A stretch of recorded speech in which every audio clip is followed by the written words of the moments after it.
तो सबसे पहली जो पहचान होगी सतगुरु की असली भगत की, सतगुरु के सुयोग्य भगत की, उस भगत की जिस भगत को इस परमेश्वर ने भक्ति मार्ग के लिए सेलेक्टेड किया होगा, जिसको परमेश्वर ने इसी जन्म में अपने शरीर में रहते सहते पार करना होगा, उस भगत की सबसे पहली पहचान होगी ये दुख, ये समस्याएं मीठी मीठी ये आएंगी, ना चाहते हुए भी आएंगी, आप और हमारी परीक्षा के लिए आएंगी।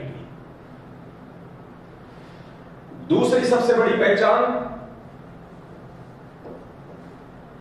सतगुरु के द्वारा चिन्हित किए गए भगत की दूसरी सबसे बड़ी पहचान होगी अपनों से अपमान, अपनों से अपमान। ये दूसरी सबसे बड़ी ये पहचान होगी। बहुत सारी माता बहनें कहती हैं कि मेरा पति मुझे भक्ति नहीं करने दे रहा, मेरा सास ससुर मुझे भक्ति नहीं करने दे रहे, मेरे घर वाले मुझे कोई तवज्जो नहीं देते हैं, मुझे बिल्कुल रास्ते का रोड़ा समझते हैं। तो पुण्यात्माओं, आप रास्ते का रोड़ा नहीं है, ये परमेश्वर की तरफ से ये चीजें आपको बख्शीश दी गई हैं।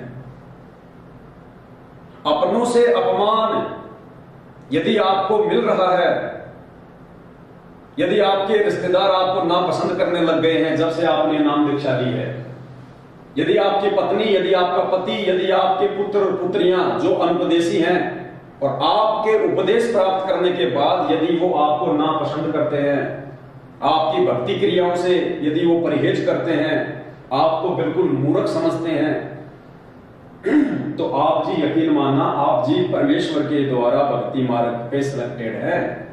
ये दूसरी पहचान है। और ये अपनों से अपमान, रिश्तेदारों से अपमान, समाज से अपमान, ये क्यों दिलाता है परमात्मा? हमारी मोह ममता को दूर करने के लिए। किस चीज को दूर करने के लिए? मोह ममता को, मोह ममता, ताकि हम उन बेटे बेटियों में, उन रिश्तेदारों में, उस पति और पत्नी में, माता पिता में उलझ के ना रह जाए, क्योंकि वो हमारे नहीं हैं। परमात्मा कहते हैं ना, माता पिता तेरा कुटुंब कबीला, ये कोई दिन का मेला रे, खाली आया खाली जाएगा, ऐसी कुछ वाणी है परमात्मा की। संग चले ना ढेला रे। तो ये माता पिता, ये परिवार, ये रिश्तेदार, ये समाज, ये यार दोस्त यदि हमारे अनुकूल नहीं है, यदि इस परमेश्वर की भक्ति से नहीं जुड़े हैं, तो पुण्यात्माओं ये भी हमारे बहुत बड़े एक बंधन का कारण है। ये पोता पोती की मोह ममता, बेटा बेटी की मोह ममता, उनके प्रति कोई चिंतन, छोरा नौकरी नहीं लगा, बेटी के बेटा नहीं हुआ, मेरा जवाई नौकरी नहीं लगा, बेटे का कोई कारोबार सेट नहीं हुआ, ये सारी चीजें हमारे को मोह बंधन में बांधने का एक कारण है। हम सारा जीवन इन्हीं बातों को लेके हम चिंतित रहते हैं, परमात्मा की भक्ति हम कर नहीं पाते। और किसी कारण से यदि हमारी मौत हो जाती है, क्योंकि जो परमेश्वर के वचन पे नहीं चलेगा, माता पिता हो, चाहे बेटा बेटी हो, चाहे पोता पोती हो, जब तक वो उनको परमात्मा की आत्मा मान के नहीं चलेगा, तब तक ये सब कुछ हमारे बंधन का कारण है। और सतगुरु का एक वचन टूटता है, और किसी कारण से यदि हमारी अकाल मृत्यु हो जाती है, तो परमेश्वर का विधान है, जहां आशा तहां वासा हुई, मन कर्म वचन सुमरियो सोई। तो हमारी मोह ममता, इसी मोह ममता इसी बेटा बेटी के अंदर रह जाएगी, पोता पोते के अंदर रह जाएगी, और वहीं उस परमेश्वर ने हमारे को दोबारा से जन्म देना पड़ेगा, चाहे कुत्ता बना के दे, चाहे बिल्ली बना के दे, चाहे मानव शरीर दे। और कोई जरूरी नहीं है कि जो थोड़ी बहुत भक्ति आपको आज समझ में आ रही थी, वो दूसरा जन्म प्राप्त करने के बाद आपको आ जाएगी। जरूरी नहीं है कि आप उस परमेश्वर की शरण में आ जाएंगे, क्योंकि फिर से काल आपके ऊपर हावी हो जाएगा। तो यदि आपको अपनों से अपमान मिल रहा है, उन अपनों से जो परमेश्वर के नहीं है, जो काल प्रेरित है, जो नाम उपदेश नहीं है, यदि आपसे नफरत करते हैं, आपकी भक्ति क्रियाओं से नफरत करते हैं, आपके घर में ज्योति लगाने से नफरत करते हैं, आपके आरती करने से नफरत करते हैं, आपके रिश्तेदार आपसे नफरत करते हैं, तो पुण्यात्माओं, ये परमेश्वर की एक विशेष मेहर है आपके ऊपर। आप इसको कोई अपनी बेइज्जती ना समझें, आप इसको किसी दुख का कोई कारण ना समझें। ये तो परमेश्वर की तरफ से आपको एक प्रसाद है। हम सभी भाई बहनों को एक प्रसाद है कि वो परमात्मा हमें इसी कुल परिवार में नहीं फंसाना चाहता, क्योंकि जब फिर हमें वास्तविकता का पता चलेगा, जब एक बेटा अपने उपदेशी बाप का विरोध करेगा, एक पत्नी अपने उपदेशी पति का विरोध करेगी, उसके बाद पुण्यात्माओं हमें इन रिश्तों की वास्तविकता का पता चलेगा और साथ में परमात्मा का ज्ञान होगा। फिर समझ में आएंगे कि भाई मेरा कौन है और पराया कौन है। अरे मेरा तो सतगुरु है, मेरा बाप भी सतगुरु है, मेरी माँ भी सतगुरु है, मेरा भाई भी सतगुरु है, मेरा बंधु भी सतगुरु है। क्या कहा परमेश्वर ने? साधु माई बाप हैं और साधु भाई बंद, और साधु मिलावे राम से काटे यम के फंद। हमारा असली रिश्तेदार तमेव माता च पिता तमेव, तमेव बंधु च सखा तमेव। हमारा असली रिश्तेदार कौन है? हमें जो माँ वाला प्यार है वो कौन दे सकता है? हमें जो बाप वाला प्यार है कौन दे सकता है?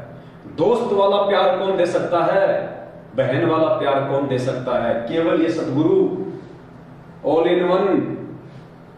बाकी हमारे जो शरीर के भाई बंधु रिश्तेदार, बेटा बेटी, माता पिता, जवाई, यार दोस्त, ये सब के सब स्वार्थ वश ही हमारे को प्यार देंगे। इनका कोई ना कोई स्वार्थ होगा। आपकी ऑफिस में यदि आपको कोई तवज्जो दी जा रही है आपके बॉस के द्वारा, तो आप भाई साहब बॉस को अच्छा खासा पैसा कमा के दे रहे हैं, आप अपना टारगेट समय से पूरा कर रहे हैं। माता पिता के द्वारा यदि आपको तवज्जो दी जा रही है, आप अच्छी नौकरी में हैं, आप अच्छा पैसा कमाते हैं। आप समाज के द्वारा, आपके रिश्तेदारों के द्वारा यदि आपको कोई तवज्जो दी जा रही है, आपको कोई इज्जत दी जा रही है, तो आप उसके बाकी रिश्तेदारों से आर्थिक स्थिति में ठीक हैं। उनका स्वार्थ है कि आज नहीं तो कल कभी लाख 2 लाख रुपए तो लेने पड़ जाएंगे, तो दे तो देगा। इसलिए अपने स्वार्थ के कारण वो आपको याद नहीं, वो आपको दुख नहीं देना चाहते। जब तक बैल चले, परमात्मा कहते हैं ना कि जब तक बैल चले हलिये में तब तक डाले चारा, और बुढ़ा हो तब नाथ काट दे, वो घर घर लाठे खाया। बैल होता है ना, बैल जब तक बैल जवान होता है, वो खेत में चलता है, किसान का काम करता है, तो क्या कहा परमात्मा ने? जब तक बैल चले हलिये में तब तक डाले चारा। वो किसान उसको तब तक ही चारा खिलाता है अपने घर पे बांध के, जब तक वो बैल उस किसान के काम का होता है। और बूढ़ा हो तब नाथ काट दे, जब वो बूढ़ा हो जाता है, किसी काम का नहीं होता, किसान के ऊपर एक बोझ बन के रह जाता है, तो कहते हैं उसका जो रस्सा होता है नाथ काट दे, यानी उसके नाक में जो रस्सा डला होता है, नाथ काट दे यानी रस्सा काट दिया जाता है और बैल को घर से बाहर कर दिया जाता है, क्योंकि वो उसके किसी काम का ही नहीं रहा। तो परमेश्वर हमें जो अपनों से हमें जो अपमान दिलवाते हैं, ये उसी आत्मा को दिलवाएंगे जिस आत्मा को परमात्मा ने यदि मर्यादा में रहे तो इसी जन्म में पार करना है। उस आत्मा को परमात्मा रिश्तों की अहमियत समझाना चाहते हैं। उस आत्मा से परमात्मा ये मोह ममता छुड़वाना चाहते हैं कि बेटा तेरा कोई नहीं है यहाँ। ये पति, ये पत्नी, ये बेटा, ये बेटी, ये सास ससुर अगर आज मीठे बोल रहे हैं तो गारंटी नहीं है कल भी मीठे बोलेंगे, और हो सकता है आजीवन मीठा बोले, लेकिन उनके मीठा बोलने से क्या हमारा आत्म कल्याण हो जाएगा? हमारा आत्म कल्याण तो परमेश्वर की मर्यादित सत्य भक्ति से ही होगा। इसलिए वैसे भी यदि किसी भगत के घर में कोई ऐसी समस्या नहीं है, मान लीजिए उसको कोई अपमान नहीं मिल रहा, सब लोग कह रहे हैं कि कोई बात नहीं भाई, अपनी भक्ति कर रहा है, हम अपनी भक्ति कर रहे हैं, हमें कोई दिक्कत नहीं, तो भी हमें इन चीजों से ज्ञान आधार से दूरी बना के रखनी होगी। हमें फालतू में उन रिश्तेदारियों में जाना, उन रिश्तेदारों के साथ में ज्यादा उठ बैठ करना, ज्यादा प्यार प्रेम की बातें करना, ये इस भक्ति मार्ग में वर्जित है। परमात्मा कहते हैं रत्न जड़ाऊ मंदिर हो और लख योजन स्थान, साकट सगाना भेटिए जो हो इंद्र समान। कितनी बड़ी बात कही है पूज्य गुरुदेव भगवान ने। रत्न जड़ाऊ मंदिर हो, यानी उनके पास चाहे अपार धन संपदा हो, हीरे मोती लाल हो, अरबों खरबों की संपत्ति हो, रत्न जड़ाऊ मंदिर हो, लख योजन स्थान, चाहे उसके पास में कितनी ही प्रॉपर्टी क्यों ना हो, वो कितना ही माला माल क्यों ना हो, कितना ही वो धनवान क्यों ना हो, तो गुरुदेव कहते हैं रतन जड़ाऊ मंदिर हो लख योजन स्थान, और साकट सगा ना भेटिए। साकट सगा, सगा यानी रिश्तेदार, और साकट यानी परमात्मा ने बताया साकट वो होता है जो ना तो स्वयं भक्ति करे ना दूसरों को भक्ति करने दे, जो आपके गुरु के विषय में उल्टा सीधा कहे, आपको भक्ति मार्ग से दूर होने की सलाह दे कि यार वो रामपाल जी तो ऐसे हैं, मैं अच्छे से जानता हूँ, मेरे दोस्त उसके गांव का है, अरे पहले वो जेई था, अरे हम सब जानते हैं अच्छे से, दुनिया को मूर्ख बनाते हैं, वो करते हैं, अरे तेरा गुरु जेल में बैठा ना, तेरा गुरु अगर कोई संत है, कोई भगवान है तो जेल में क्यों बैठा हुआ है। यानी ये तरह तरह की बातें काल प्रेरणा से जो हमें भक्ति मार्ग से दूर करने के लिए उन साकट व्यक्तियों के द्वारा काल करवाएगा। कहते हैं ऐसा साकट भला भी नहीं बैठना चाहिए, ऐसे साकट रिश्तेदार के तो दर्शन भी नहीं करने चाहिए। अरे परमेश्वर ने तो मां के लिए भी कह दिया, मां के लिए भी परमात्मा ने क्या कहा कि एक वाणी है परमात्मा की कि सत्संग में कुतिया भली और शाकट भली न मां। परमात्मा कहते हैं यदि वो माता जो शाकट है, जो अपने बेटा बेटी को भक्ति नहीं करने देती है, ना स्वयं भक्ति करती है, और स्वयं करती है तो आम उपासना करती है, उसको कहते हैं साकट मां।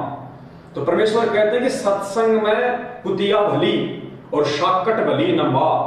परमात्मा ने उस शाकट मां से ज्यादा महत्व उस जानवर को दिया है, उस कुतिया को दिया है, जो अनजाने में भी किसी सत्संग के पास में जाके बैठी हुई है या किसी सत्संग स्थल के पास बैठी हुई है। कम से कम उस जीवात्मा के जो है कानों के द्वारा से उस मालिक के कुछ प्रवचन तो जा रहे हैं, वो किसी की निंदा चुगली तो नहीं कर रही, वो किसी का विरोध तो नहीं कर रही, वो स्वयं अपनी आत्मा को ही चार्ज कर रही है। क्योंकि परमेश्वर कहते हैं कि ये जो परमेश्वर की वाणियां हैं, जो आरती है, जो सत्संग है, हम जो सुमरण करते हैं, परमेश्वर ने कहा कि इनका असर पेड़ पौधों से लेके जानवर सब पे होता है, क्योंकि आत्मा सब उस परमेश्वर की है। तो परमेश्वर ने कहा कि सत्संग में कुतिया भली और शाकट भली न मां। वह बैठी हरी चर्चा सुने, कौन? वो कुतियां। वह बैठी हरी चर्चा सुने और वह निंदा करने जा। वो मां वो निंदा करेगी, जहां भी जाएगी, जिसके पास भी बैठेगी वो निंदा चुगली ही करेगी। तो परमेश्वर ने साकट मां से बेहतर एक जानवर को बताया है। तो पुण्यात्माओं, हमारे जो रिश्तेदार हैं, हमारे जो यार दोस्त हैं, पहली बात तो भक्ति मार्ग में आने के बाद, और जब हमें परमपिता परमात्मा का ये ज्ञान हो जाए, उसके बाद में हमने रिश्तेदारियों में जाना वैसे ही बिल्कुल डाउन कर देना है।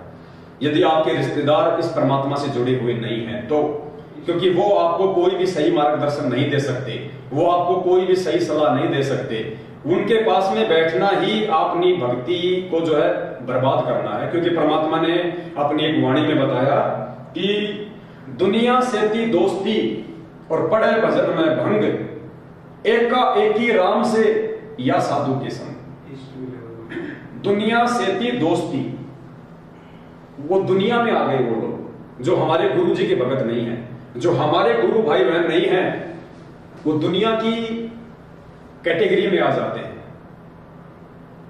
क्या कहा परमात्मा ने? दुनिया से थी दोस्ती पड़े भजन में भंग, यानी वो हमारी भक्ति मार्ग में बाधा ही उत्पन्न करेंगे।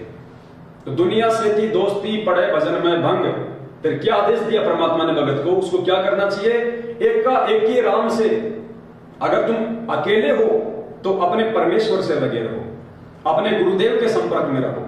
गुरुदेव के संपर्क में रहने का मतलब आश्रमों में चले जाओ, उस परमेश्वर के पास, यदि गुरुदेव आश्रम में है तो जाके उनके सत्संग सुनो, उनका आशीर्वाद प्राप्त करो। आप यदि अपने घर पे हो तो परमात्मा की आरती करो, सत्संग सुनो, मालिक के शब्द गाओ, जो मंत्र जाप करने के लिए दिया है वो करो।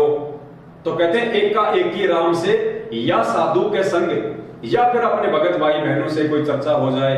आजकल तो मालिक ने फोन दे दिए, मोबाइल दे दिए, या अपने भगत भाई बहनों से कोई चर्चा हो जाए, या फिर परमात्मा ने बताया अपने खेतों में चले जाओ, घूमते रहो, माला करते रहो, मालिक के शब्द गाते रहो। लेकिन साकट व्यक्ति के पास में नहीं बैठना है, अनुपदेशी व्यक्ति के पास में नहीं बैठना है। वो भक्ति विरुद्ध ही बात करेगा, वो जगत वाली ही बात करेगा। वही बात है, जो मूली खाएगा तो मूली की डकार छोड़ेगा, और जो रसगुल्ला खाएगा तो मीठी डकार आएगी। तो इस प्रकार से पुण्यात्माओं, ये दूसरी पहचान होगी उस आत्मा की जिस आत्मा को परमपिता परमात्मा ने, सतगुरु रामपाल जी भगवान ने विश्वास करके इस भक्ति मार्ग के लिए चुना होगा। ये दूसरी पहचान होगी, अपनों से अपमान। पहली पहचान दुख, दूसरा अपनों से अपमान, और तीसरी पहचान क्या होगी पुण्यात्माओं? दो प्रकार के कष्ट, शारीरिक और आर्थिक। शारीरिक और आर्थिक कष्ट ये भी हल्के हल्के उस भगत को बने ही रहेंगे जिस भगत को परमपिता परमेश्वर सतगुरु रामपाल जी भगवान ने वर्तमान कलयुग की पिछली पीढ़ी में मोक्ष के लिए चुना होगा। ये दो प्रकार के जो कष्ट हैं ये हल्के हल्के उस आत्मा के ऊपर बने ही रहेंगे। क्यों बने रहेंगे? परमेश्वर की याद को ताजा बनाए रखने के लिए, परमेश्वर की याद को ताजा बनाए रखने के लिए। पुण्यात्माओं, आज यदि मेरे घर में लाखों की संपत्ति है, मेरे बैंक बैलेंस में लाखों की संपत्ति है, और कल को यदि मेरे ऊपर थोड़ी बहुत कोई समस्या आ गई अपने ही प्रारब्ध की, बच्चे को एक्सीडेंट हो गया, बच्चा बीमार हो गया, या अन्य ऐसी कोई आपत्ति आ गई कि पैसों की सख्त जरूरत है, तो पुण्यात्माओं से हम क्या करेंगे? जो धनवान व्यक्ति होगा, जो पैसे वाला व्यक्ति होगा, वो परमेश्वर याद नहीं करेगा, तो तुरंत कहेगा लाओ भाई मेरा पंजाब नेशनल बैंक का एटीएम निकाल के लाओ, जाओ बेटा बैंक में जाओगे 50,000 रुपए का चेक ले जाओ निकाल लाओ। उसको परमेश्वर इतना जल्दी याद नहीं आएगा, उसको माया याद आएगी, उसको पैसा याद आएगा। और जो भगत निर्धन होगा, जो भगत दारिद्र होगा, जो हैंड टू माउथ होगा, उसको परमेश्वर याद आएगा। ऐसी कोई भी समस्या यदि आई उसके सामने, पहली बात तो 100 शुक्र मनाएगा कि हे परमपिता परमात्मा, दास को इन आपत्तियों से परमेश्वर आप जी बचा के रखना, क्योंकि उसको पता है कि परमेश्वर के अलावा तेरे पास में दूसरा कोई चारा नहीं है। और फिर भी यदि ऐसी उसके प्रारब्ध की कोई समस्या आ जाती है तो पुण्यात्मा वो क्या करेगा? वो जाके अपने गुरुदेव को दंडवत करेगा, वो रोएगा, वो परमात्मा से 100 बार प्रार्थना करेगा कि हे परमपिता परमात्मा, इस अभागे का, इस दीन का, इस भगत का, इस दो कोटि के जीव का आपके अलावा कौन सहारा है मालिक? हे परमेश्वर, आप ही मुझे इन आपत्तियों से, इन विपत्तियों से मुझे उबार सकते हो। तो यदि आपके ऊपर कोई शारीरिक समस्या है थोड़ी बहुत, या आर्थिक कोई समस्या है, अब शारीरिक समस्या क्या? यदि आपको छोटा मोटा कोई रोग है, छोटी मोटी शारीरिक कोई तकलीफ है, पैसे वाला क्या करेगा? अगर उस हॉस्पिटल में लाखों रुपए बर्बाद करने के बाद भी इलाज नहीं हुआ तो किसी दूसरे व्यक्ति के कहने पे, किसी रिश्तेदार के कहने पे वो एम्स में जाएगा, वो पीजीआई में जाएगा, वो महावीर कैंसर हॉस्पिटल में जाएगा। यानी उसको इतना जल्दी याद नहीं आएगा कि भैया ये कलयुग है, और कलयुग की भी पिछली पीढ़ी है, और वर्तमान में हमारे ऊपर जो संकट है ये शारीरिक, ये संकट ये शरीर के नहीं रहे, ये हमारे पाप कर्मों के संकट है। अगर कोई शरीर का रोग है, कोई शरीर का कष्ट है, उसको तो डॉक्टर ठीक कर सकता है, लेकिन जो पाप कर्मों के कारण जो कष्ट हैं उनको डॉक्टर ठीक नहीं कर सकता। उनको तो वो आध्यात्मिक डॉक्टर सतगुरु रामपाल जी भगवान ही ठीक कर सकता है। तो उस पैसे वाली व्यक्ति की बुद्धि वहां तक काम नहीं करेगी जब तक उसके पास में माया है, उसके पास में धन है, क्योंकि उस माया ने उसके दिमाग पे आवरण डाल रखा है। वो जब तक हार नहीं मानेगा जब तक कि उसका बैंक बैलेंस खाली ना हो जाए, और जब हर प्रकार से वो लुट पिट लेगा उसके बाद उसको फिर ये परमात्मा याद आएगा। और जो पहले से ही जो हैंड टू माउथ की स्थिति में है, जो दारिद्र वाली स्थिति में है, जो गरीबी वाली स्थिति में है, वो तो पहले ही परमात्मा से प्रार्थना करेगा कि हे परमात्मा, अपने दास के ऊपर ऐसे कोई आपत्ति ना आने देना। और वो परमात्मा का 100 शुक्र मनाएगा, वो परमात्मा की उस भाव से भक्ति करेगा संकट के आने से पहले ही, उसके डर से। और परमात्मा ने इसीलिए तो ये कहा है कि सुख में सुमरण किया नहीं और दुख में करते याद, कहे कबीर ता दास की फिर कौन सुने फरियाद। तो यदि आपके ऊपर कोई शारीरिक समस्या है, कोई आर्थिक समस्या है, तो निश्चित तौर पे आप सतगुरु रामपाल जी भगवान के द्वारा सिलेक्टेड आत्मा है। जो आप पल पल उस परमेश्वर को याद रखेंगी, पल पल उस परमेश्वर के सहारे, उस परमेश्वर के भरोसे आप जी रहेंगे, क्योंकि आपके पास में दूसरा कोई चारा नहीं है। अगर आपके पास में अपना कोई बैंक बैलेंस नहीं है, आपके पास में अपना कोई पैसा नहीं है, तो जाहिर सी बात है आपके रिश्तेदार भी आपकी मदद करने के लिए आगे नहीं आएंगे, क्योंकि रिश्तेदार भी उसी अपने रिश्तेदार की मदद करते हैं 99% जो स्वयं उनके जैसा हो, जो पैसे वाला हो। वरना मुसीबत के समय अपना दोस्त भी मुंह फेर देता है। तो यदि आपके ऊपर इस प्रकार की कोई समस्या है, शारीरिक और आर्थिक, तो पुण्यात्माओं आपने विचलित होने की जरूरत नहीं है, आपने दुखी होने की जरूरत नहीं है कि इस भक्ति से मुझे क्या मिला, गुरुजी ने मुझे क्या दिया। इस प्रकार के विचार तो आपने अपने दिलो दिमाग में लेके भी नहीं आने, यदि आपने अपने गुरु का कृपा पात्र बने रहना है तो ये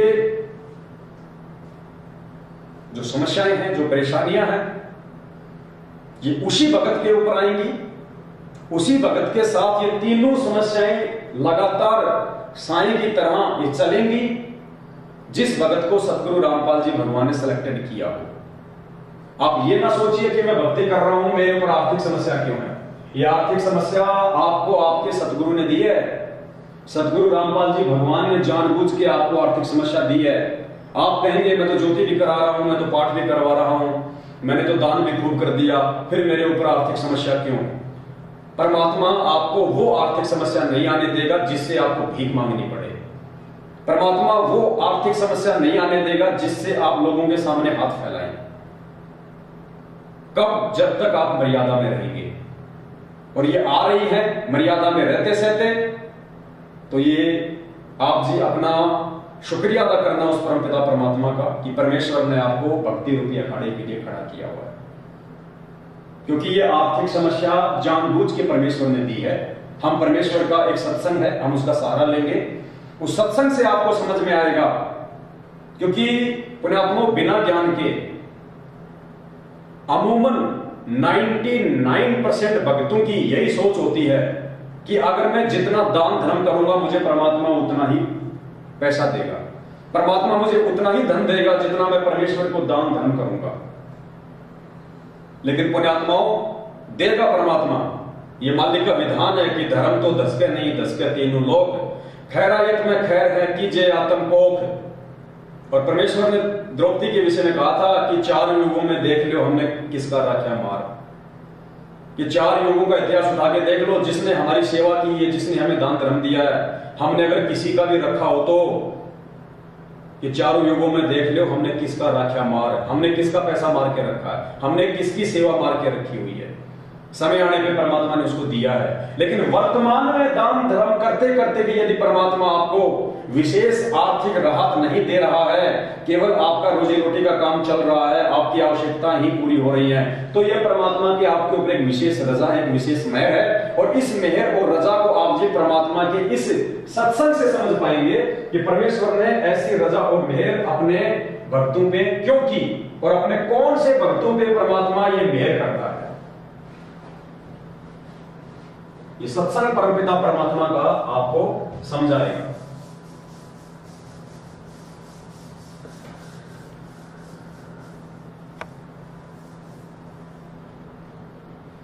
ये सत्संग पुण्यात्मा को ध्यान से सुनना बहुत ज्यादा इंपॉर्टेंट ये सत्संग है परमात्मा का।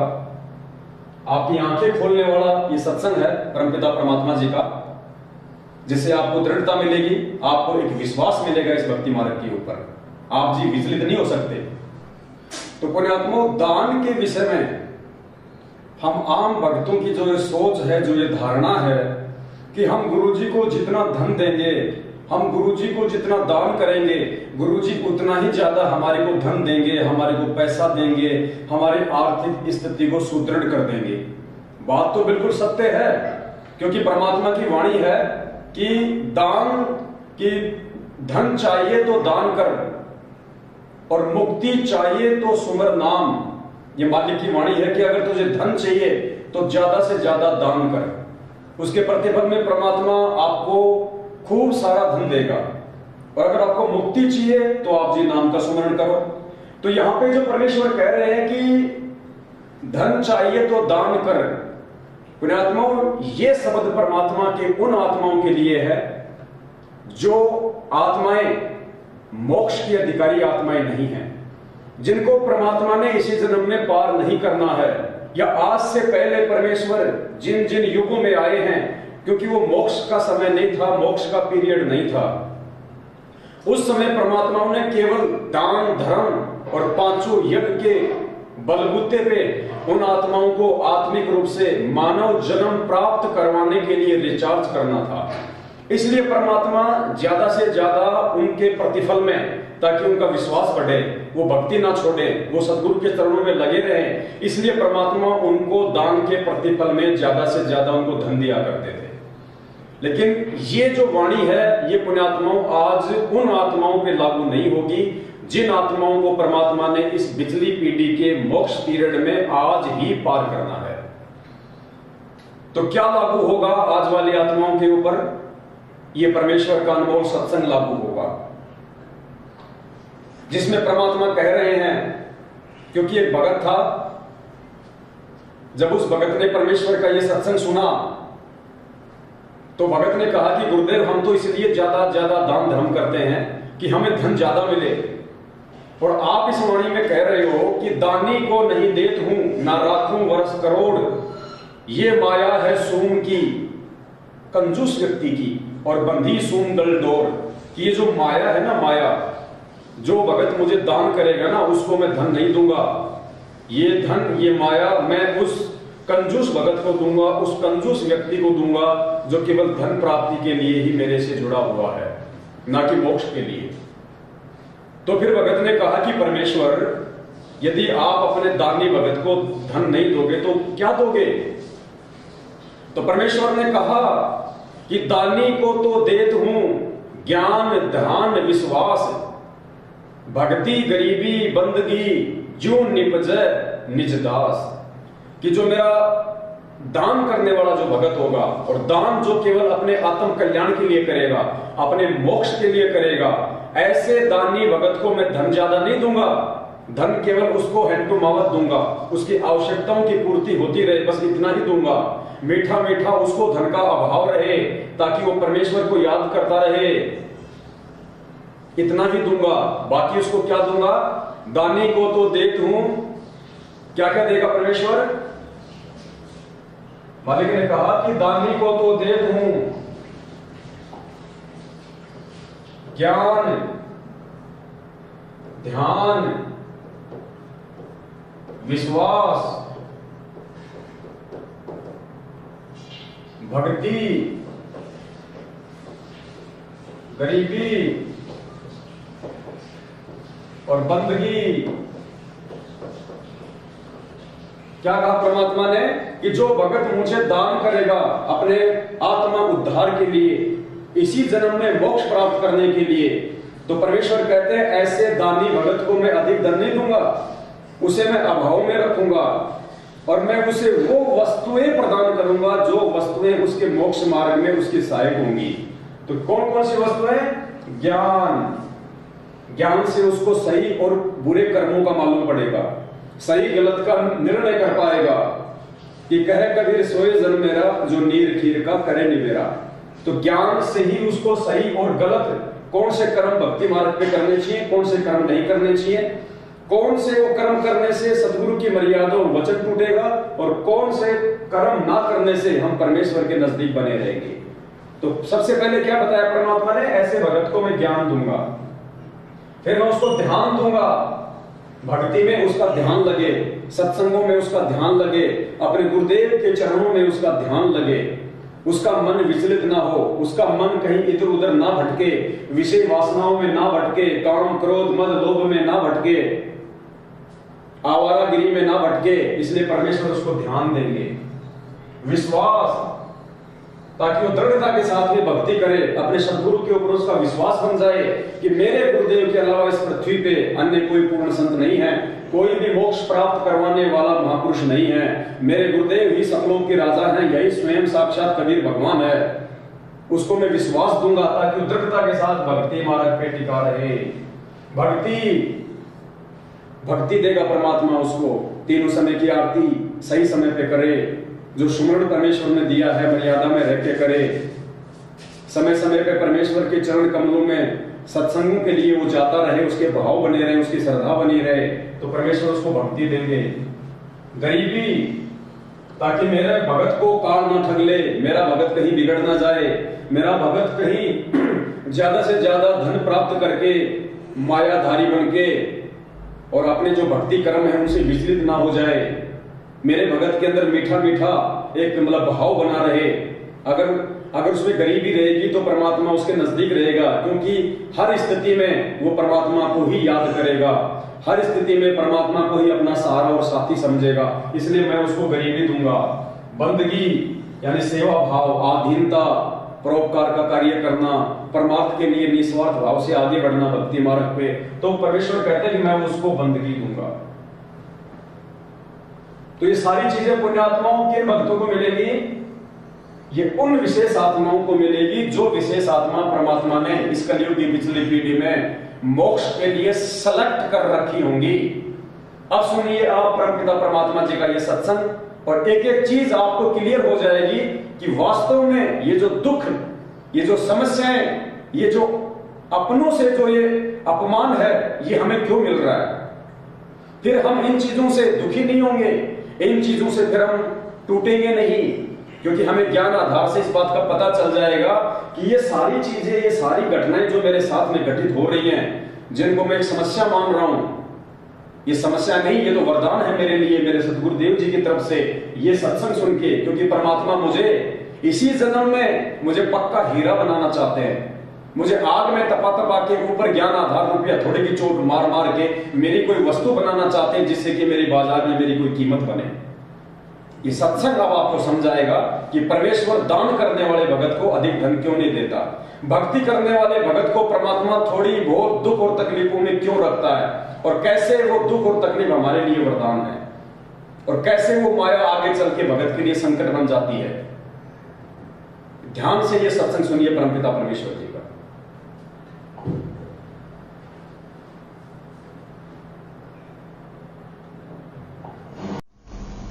ऐसी दूती जोगनी जगत किया बैरून, आन अटक माने नहीं ये माया चढ़ी खून। दानी को नहीं देत है, नहीं राखे वर्ष करोड़े। माया चाली सोम को बंधी सोम गल डोरे।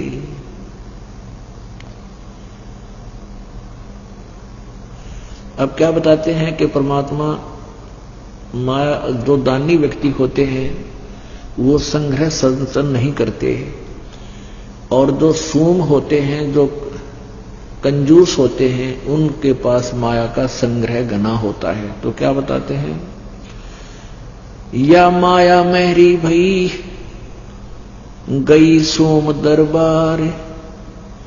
दानी के नहीं जात है के कारण करतारे। दानी को तो देत हूं मैं ज्ञान ध्यान विश्वास, और भक्ति गरीबी बंदगी जो न्यपजय निज दास। शील संतोष विवेक जो दया धर्म कुल साज। ज्ञानी गलता न रहे ना ममता की दाज। अब यहां प्रश्न उत्तर आप ही कर रहे हैं परमात्मा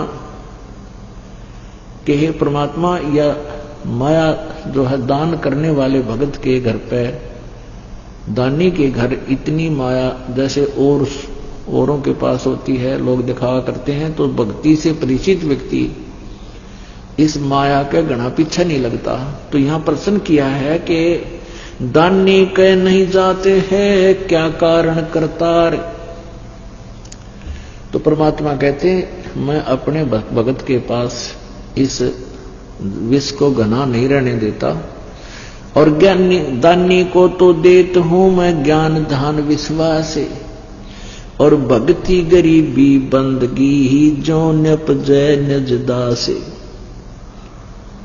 कहते हैं अपने जो दान करते हैं उनको भक्ति गरीबी आधीनी और भक्ति गरीब बंदगी देता हूं, ताकि मेरी आत्मा इस काल के जाल से निकल सके।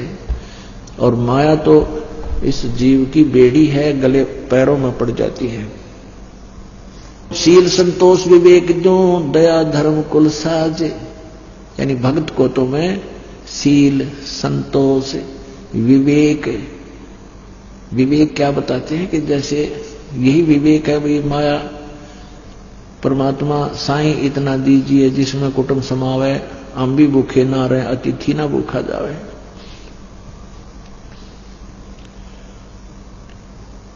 शील संतोष विवेक जो दया धर्म कुल साज, और उस पुण्यात्मा के अंदर दया भर देता हूं, धर्म धार्मिक बनाता हूं, और वो फिर इस माया की आग में नहीं जलता।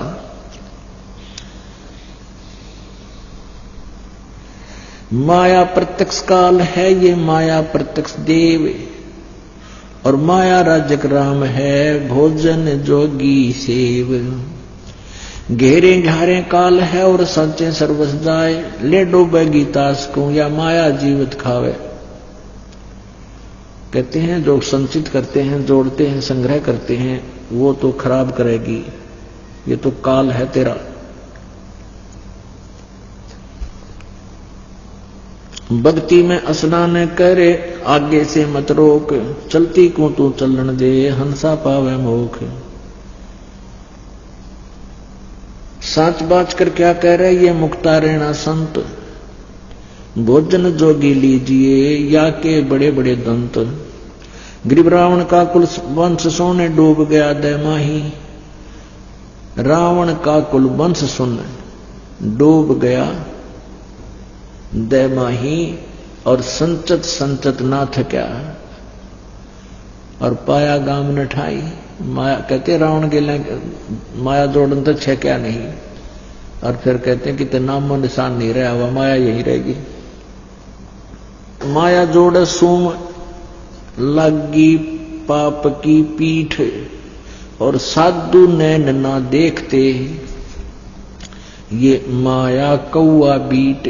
भक्त हैं संत हैं, कहते हैं ये माया के ऊपर आसक्त नहीं होते। क्या बताते हैं, इंद्र दा राज कागदा बिस्टा। परमात्मा कहते हैं जब आपको ये ज्ञान हो जाएगा ना सच्चाई, इस मालिक का तत्व ज्ञान, तो आपके लिए स्वर्ग का राज भी काग की बीट दिखाई देगी। पुण्यात्मा बहुत बुरी तरह बांध दिया अपने को यहां काल भगवान ने। अब इस यहां से आपका मन हटाने के लिए ये एंटीबायोटिक कैप्सूल दिए जाते हैं परमात्मा के इस तत्व ज्ञान के, और इनको बहुत गहराई से आपने सुनना है, बहुत सावधानी से और गहराई से विचार करना है, तब आपके अंदर इसका रिएक्शन होगा। आप अंधे हो रहे थे माया जोड़ने में, आगा पीछा कुछ नहीं देखते थे, हम सभी ऐसे ही थे। जब से मालिक का ये ज्ञान हुआ है, ओए होए, उसी दिन से एक नया परिवर्तन आत्मा में आपा आ जाए, क्योंकि ये अंदर रिएक्शन करती है परमात्मा की वाणी, ये वैसी नहीं होती एंटीबायोटिक है, ये एकदम अंदर से बदलाव शुरू होगा, लेकिन थोड़ा समय अवश्य लगता है।